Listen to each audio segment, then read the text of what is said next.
Hey y'all, it's your girl Lani G. Welcome back to the channel. Thank you for being here for part 3 of the Elevation series.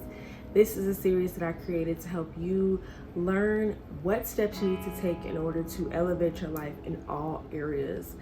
And so if you are here and you haven't watched part 1 and 2, I strongly advise you to just go on back. I'll have it somewhere. I don't know where it'd be at in relation to how I'm recording this right now, but it's gonna be a link for you to go start from part 1. And there's a playlist I have as well that has part 1, 2, and 3. So definitely do that before you watch this one because everything builds on each other. So if you don't know who I am though, I am a spiritual life coach for Black women. I help Black women to learn to love themselves fully and out loud and do so by taking action.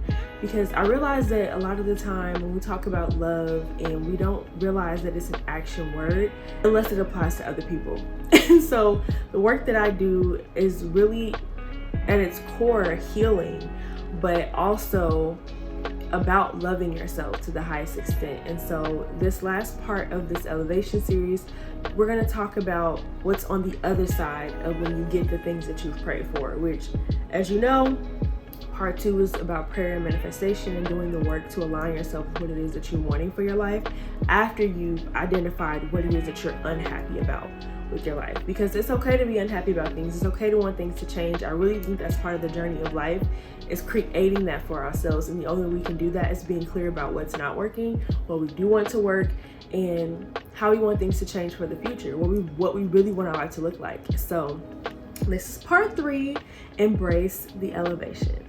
Welcome. So as I shared in the previous 2 parts, this begins with you identifying what you don't want for your life and then identifying what it is that you do want, then doing the work to change your circumstances, right? Like it requires work and also requires surrender on your part. And so now we're at the place that you've gotten the thing, right? You've gotten the new job, you've gotten the new car, you've gotten the relationship, and you're now living life in this new reality.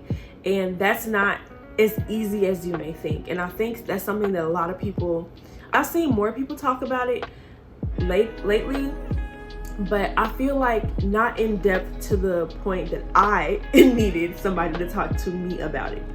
So when you're in the space of embracing your own elevation, you have now received the thing.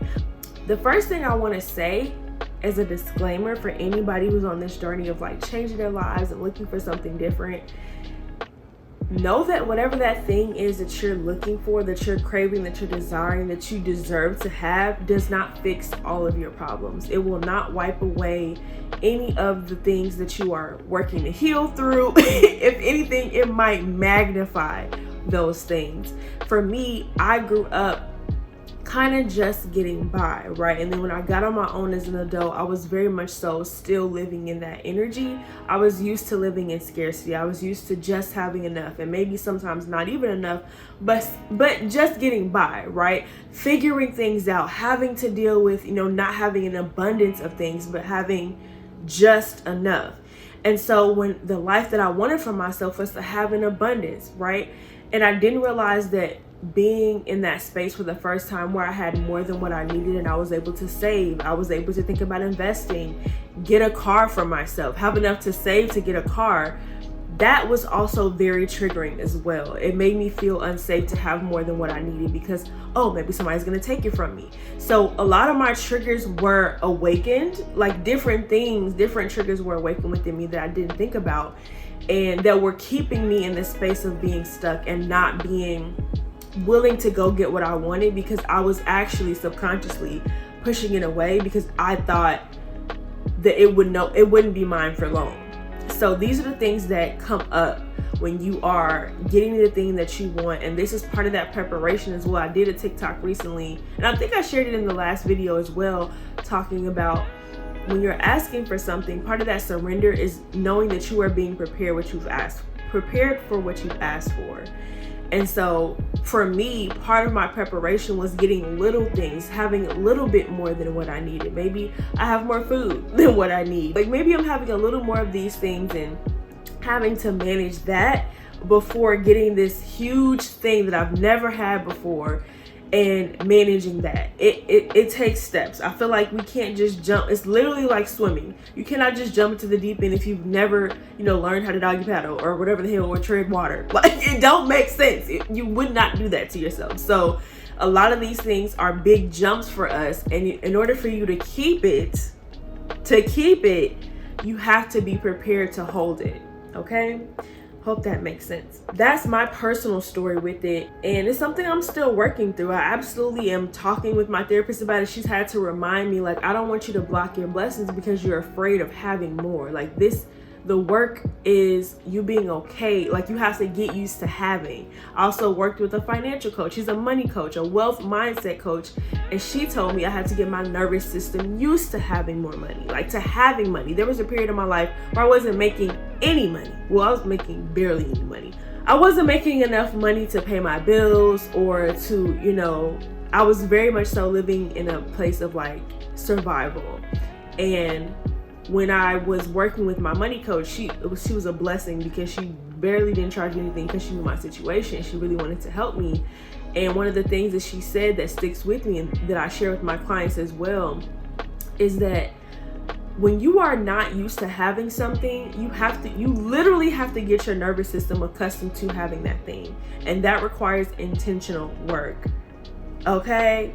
That's part of embracing the elevation. Like, once you elevate your life, you're going to have to get used to having a different lifestyle. So for me, something that I really struggle with is security. So whether that's financial security, home security, relational security, so my relationships, I struggle with feeling secure in things. I always think I'm working on releasing the thought that things will always be taken away from me. Having that knowledge about myself, I have to do that work to affirm myself that it's okay. It's okay for me to have this. I deserve to have this. This is what it looks like for me to. I'm recording a video. I'm recording a video. I need you to. I can't do this right now. No, I can't do this right now.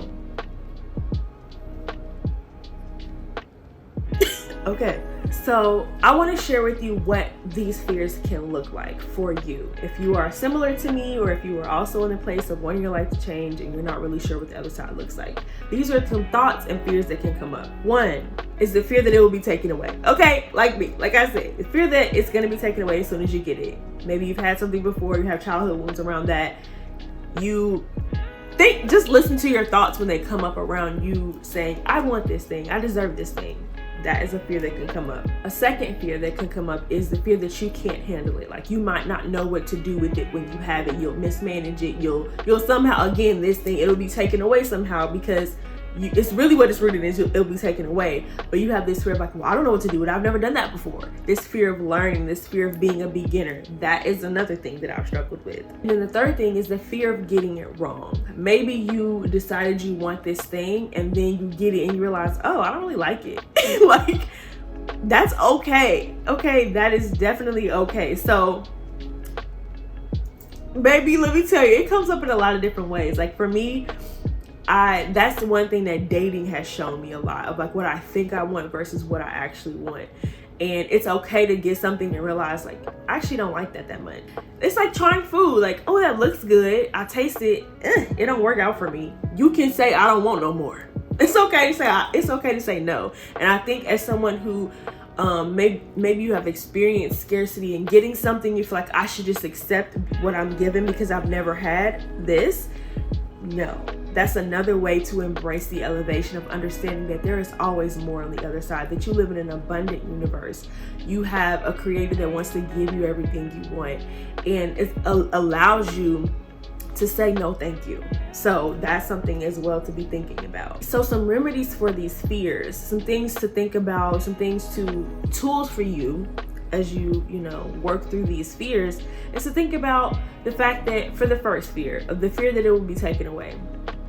One, you've survived without that thing. You've made it by without that thing. So if it gets taken away, and if you trust in there being support for you in this life, whether that's physically people here in the physical realm, or that's spiritually, like whether you believe in the creator, whether you believe in angels and guides and ancestors, you survived without that thing before, and that you will be provided with what you need at any given time. And also that your worth is not tied to whatever you have. So even if you get it and then you lose it, or it's taken away from you, or you just no longer have it anymore, you're not going to have it forever, that's okay. You're not a bad person for that happening. You're not a good person for having that thing. Like, your worth is not tied to that. And I had to personally be reminded of that recently by a friend of mine. 2 is the fear that you can't handle it, or you'll mismanage it. Like, say if you get more money, I don't know what to do with it.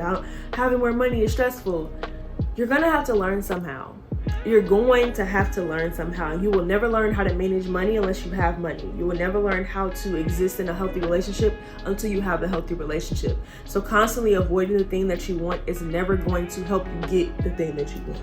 Okay? I really want you to understand that. You're gonna have to get the thing. And you're gonna have to learn, and you're gonna have to be a beginner. If you are an overcoming perfectionist like me, you struggle with learning and not knowing things and having less control over how things turn out, you're going to have to learn somehow. And today's the day. Okay? The third thing, the fear that I brought up was like the fear that you'll get it wrong and that you may not like the thing that you actually want. As I've already said, it's okay. Like, that's the reality is you're not gonna always like the things that you get. You try something new and you realize it's not for you. That's normal, and accepting that is part of the journey. So tips for navigating this new space, right? So you've gotten the thing, but you're the one going to bed with you at night, okay? And you're thinking about the way things used to be and the fact that things have changed, and you're coming to like terms with the fact that you're in this new life. The first thing that's going to need to happen is you're gonna have to do the work to grieve the old life that you were living. And you may not think you need to do that, but it is very important for you, because you've lived your life this however many years as this person who never had enough, as this person who didn't have that thing, and you got used to it, and this is your identity, this is who I am, this is who I know myself to be. And you are no longer that person once you get that thing, right? Once you are now living this new lifestyle, you're living in an elevated way, you prioritize your peace, you love yourself, you affirm yourself, you think about yourself before you think about others. And that's a new way to be. And it may be hard for you to let go of that old person, like, well, she would do these things, and you're no longer her, right? But she's still within you. So you need to grieve the fact that you're releasing her. Honor her for the fact that she got you this far. Give her gratitude, give her thanks, give her appreciation. Also give her compassion. We're not going to judge her for the fact that, why didn't we get here earlier? Look at how great it is over here, right? Like, it's not perfect, but look how great it is. Look how great I feel. Why couldn't I figure this out earlier? We're not going to judge her for the things that she did not know. We're going to grieve the fact that that's no longer our life. We're going to grieve for her not having that knowing and living so long in that knowing, in that space of, fear and scarcity and doubt and anxiety, all the things. And we're going to move into this space with grace and with compassion.